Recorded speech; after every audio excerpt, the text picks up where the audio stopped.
think how ironic that Whoopi Goldberg and Joy Behar and the rest of the ladies on The View spend their time calling Republicans the conspiracy theorists. But they have been wrong about everything they have said over the last couple of years. It was the moment nobody saw coming.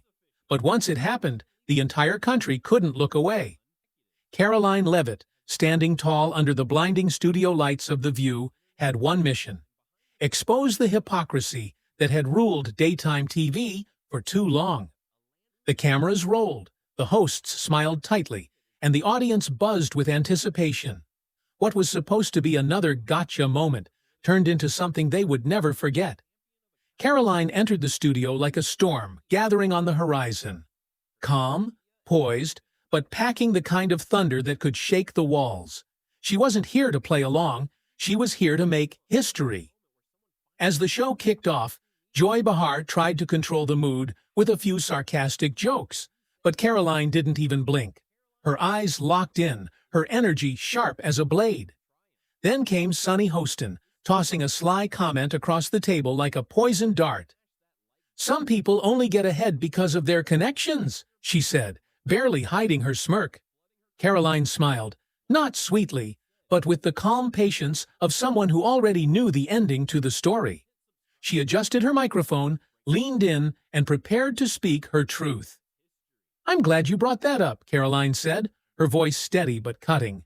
"Because for too long, this show has attacked people like me with half-truths and smug arrogance." Gasps rippled across the audience. The hosts shifted uncomfortably, exchanging glances. This wasn't how it was supposed to go. Whoopi Goldberg tried to regain control, clearing her throat and snapping, "We bring guests on to have a conversation, not a confrontation." Let me explain something to you, because without that wokeness, you might not have that job. But Karoline didn't flinch for a second. "Conversation," she said with a raised eyebrow. "Is that what you call it when your producers prepare hit pieces before a guest even walks on set?" The room turned electric. You could practically feel the oxygen being sucked out of the studio as Karoline's words landed like body blows. "I read the pre-show notes," Karoline continued, her voice rising with righteous fire. "And it said, right there, corner her on Trump, corner her on looks, and hit her hard on privilege." Joy Behar's face turned ghostly white. Sunny fumbled with her cue cards. Whoopi leaned back in her chair, arms folded, looking like she wanted to vanish into thin air. The audience sat frozen, unsure whether to gasp, clap, or simply watch in awe. They were witnessing something you rarely see on live TV, someone fearless enough to speak the raw truth. Karoline pressed on without missing a beat. "This isn't journalism," she said, voice sharp and clear. "This is a political performance pretending to be news." The View's producers frantically whispered into headsets backstage, desperate to regain control of the spiraling disaster unfolding live in front of millions. But Karoline wasn't finished yet. Not even close. She turned her gaze directly toward the camera, looking straight into the homes of every American watching. "People deserve better than this," she said passionately. "They deserve facts, real dialogue, not a rigged circus masked as an interview." A few claps broke out in the audience. Hesitant at first, then growing louder. Even some of the live spectators could feel that history was happening right in front of them. Karoline smiled once more. A real, powerful smile. As she leaned back in her chair, waiting for the hosts to make their next desperate move. And let me tell you, it was about to get even wilder. Joy Behar, desperately trying to save face, leaned forward and snapped, "You know, Karoline, this is a comedy show too. Maybe lighten up a little." Her voice wavered even as she tried to sound strong. Karoline didn't miss a beat. She tilted her head slightly and said, "Comedy's supposed to be funny, not cruel." The jab hit harder than anything Joy had thrown all morning. Whoopi tried again, laughing awkwardly. "We're all about free speech here, sweetie." I respect everything everyone is saying to me, and I don't want to fake apologize. I'm very upset about that people are misunderstood what I was saying. It's not good for anyone, and it's not good for poor folks. It is not good for y'all because you become slave fodder. It's not a good thing. It's not good for women because you are now being told and dictated to, and you can't say anything because they, throw you in a jail or whatever. But Karoline's face stayed steady, her eyes locked in, refusing to be belittled or baited. If this is free speech, Karoline said sharply, why does it only seem to flow one way, toward attacking anyone who disagrees with you? The crowd murmured, sensing the power shift happening live. Sonny Hostin's voice broke the tense silence, stammering, well, it's complicated. But Karoline wasn't letting her off the hook. Not today, not this time. Complicated, Karoline repeated, raising an eyebrow. It's only complicated when you're called out for your double standards. At that point, even some of the staff behind the cameras couldn't hide their reactions. Wide eyes, nervous glances, fingers fidgeting with equipment. This was a meltdown in real time. Karoline leaned forward, her voice soft but deadly serious, and said, maybe instead of mocking the people who watch this show, you should start listening to them. Gasps rippled again through the crowd. The hosts were shaken, visibly shaken. Their tight smiles slipped. Their carefully rehearsed body language fell apart right there on live TV. Joy Behar muttered something under her breath about privilege, but Karoline caught it instantly and fired back. Privilege is sitting behind that desk every day, pretending you're the voice of America while insulting half of it. The temperature in the studio dropped. You could feel the panic in the room, like everyone had just realized they had walked into the middle of a media earthquake. Karoline took a breath, gave a slow, deliberate look around the studio, and said into her microphone, maybe it's time the American people had a real conversation without the fake laughter, the fake outrage, and the fake apologies. A stunned silence gripped the room. Even the die-hard audience plants didn't know how to react anymore. The View's executive producer could be seen off-stage, frantically motioning to wrap it up. But it was too late. The damage was already done. Karoline knew it too. She crossed one leg over the other, calm as ever, and waited for whatever weak comeback they could scramble together. President Trump's life echoed the sentiment that President Trump is a threat to democracy. And if you're a deranged lunatic and you're mentally ill, you will believe that lie. And yes, you will take political violence like we have seen in 2 instances against President Trump. Last week, Tim Walz and Kamala Harris said that everyone who showed up to President Trump's rally at Madison Square Garden was a Nazi. That's despicable, dangerous, divisive rhetoric that is spewed by the Democrat Party every single day. Whoopi mumbled, we're just trying to keep it real, but her voice didn't even convince herself. It was obvious to everyone. They had been exposed. Karoline gave a small nod and said, keeping it real means owning your bias, not hiding behind jokes and scripted attacks. Her words echoed around the studio like a slap. The producers rushed to a commercial break, but not before Karoline delivered one last bombshell. The truth's out now, and no scripted break can clean it up. As the cameras faded to black, you could still hear a few audience members clapping. Real claps, not the fake, forced applause the hosts were used to hearing. When the show came back from the break, the energy was completely different. Tense, brittle, like a glass ready to shatter at any second. When the cameras flashed back on, Karoline sat perfectly still, like a storm cloud waiting to unleash again.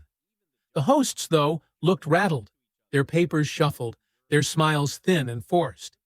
Joy Behar gave a fake little chuckle and said, well, that was lively, but everyone could see the sweat on her forehead, the nerves in her trembling hand as she picked up her mug.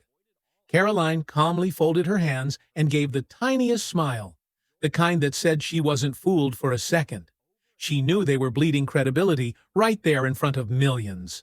Sonny Hostin, desperate to recover, tried to steer the conversation back to important issues, but her voice kept cracking under the weight of the disaster they'd just lived through. You know, Karoline, Sonny said, voice shaking, we're about giving people a platform here. But Karoline didn't let her finish. Not today. A platform? Karoline cut in sharply, her voice slicing through the set like a blade. Or just a place to gang up on anyone who thinks differently from you? The audience murmured again, some clapping, some gasping. You could feel the tension thick enough to cut with a knife. This was not the show they had planned. Whoopi leaned back, arms folded, sunglasses now sitting halfway down her nose, like even she couldn't bear to look Karoline in the eye anymore. Karoline took a slow breath and said into the silence, "America sees this now. They're watching, and they know the difference between real conversation and staged bullying." Reporting out there that is putting the onus on this White House for the increased cost of eggs. I would like to point out to each and every one of you that in 2024, when Joe Biden was in the Oval Office or upstairs in the residence sleeping, I'm not so sure, egg prices increased 65% in this country. We also have seen the cost of everything, not just eggs. Bacon, groceries, gasoline have increased because of the inflationary policies of the last administration. As far as the egg shortage, what's also contributing to that is that the Biden administration and the Department of Agriculture directed the mass killing of more than 100 million chickens, which has led to a lack of chicken supply in this country, therefore a lack of egg supply, which is leading to the shortage. Someone from backstage frantically waved their hands, signaling another commercial break, but the director hesitated. It was too obvious now. They were losing control by the second. Joy Behar laughed awkwardly and muttered something about how everyone's entitled to their opinion. But the words landed like wet paper on the floor. Nobody was buying it. Karoline leaned in just slightly and said, voice steady as ever, "Opinions aren't the problem. It's the way you twist facts into weapons and call it entertainment." The crowd stirred again, louder this time, some people openly clapping, others just staring in shock. They had come expecting a circus, and instead were getting a revolution. Sunny Hostin, visibly flustered, flipped through her papers like maybe somewhere inside there was a magical escape route she hadn't seen before. Karoline smiled, the same calm, fearless smile she'd worn from the moment she walked in, and said, "If this is how you treat guests who dare to think differently, imagine how you treat your viewers." A producer offstage could be seen with his head in his hands. He knew what everyone else was starting to realize, too. This wasn't just a bad segment. It was a total implosion. Joy Behar snapped, "This is our show," as if saying it louder would somehow make it true again. But the words sounded hollow, desperate. And Karoline wasn't intimidated one bit. "Exactly," Karoline replied, voice like steel wrapped in silk. "It's your show, your rules, your attacks, your downfall. The American people are just finally seeing it without the makeup." That line hit like an earthquake. The crowd audibly gasped. Even the cameramen looked at each other, jaws slack, realizing this was something way bigger than another political argument. The hosts sat frozen, trapped by their own arrogance, their own smug laughter that had for years gone unchecked. But not today. Today, they were the ones on trial in the court of public opinion. Karoline didn't need to scream, didn't need to grandstand. She just calmly, devastatingly told the truth on live TV, while the so-called queens of daytime television crumbled around her. And it wasn't just the hosts who felt it. Millions watching from home knew it too. The veil had been ripped off, and there was no putting it back on now. As the show dragged itself toward the final minutes, it was obvious to everyone that the energy had completely shifted. The hosts, once so confident and smug, now looked like they were counting the seconds until it would all be over. Karoline sat there cool as ice, every inch the picture of calm strength, while the view crumbled right there in front of America's eyes. In a last-ditch effort to save face, Whoopi muttered something about everyone needing to find common ground, but even she sounded like she didn't believe it anymore. Karoline gave one last steady look across the table and said, "Common ground starts with honesty, something that's been missing from this stage for a very long time." The audience erupted, real applause this time, raw and powerful. Not the forced clapping the producers always begged for, but something authentic that couldn't be faked. Joy Behar's face was a storm cloud, red and tight with anger. She couldn't hide anymore. divisive and disgusting speech that any president, certainly in my lifetime, has ever given. He essentially waged war on half of the country by saying that we are all a threat to democracy because we believe in putting America first. It's not radical to want to put your country and your own people first. It's not radical to want to have a strong border, a strong military, and to unleash the might of your own economy, not economies around the world.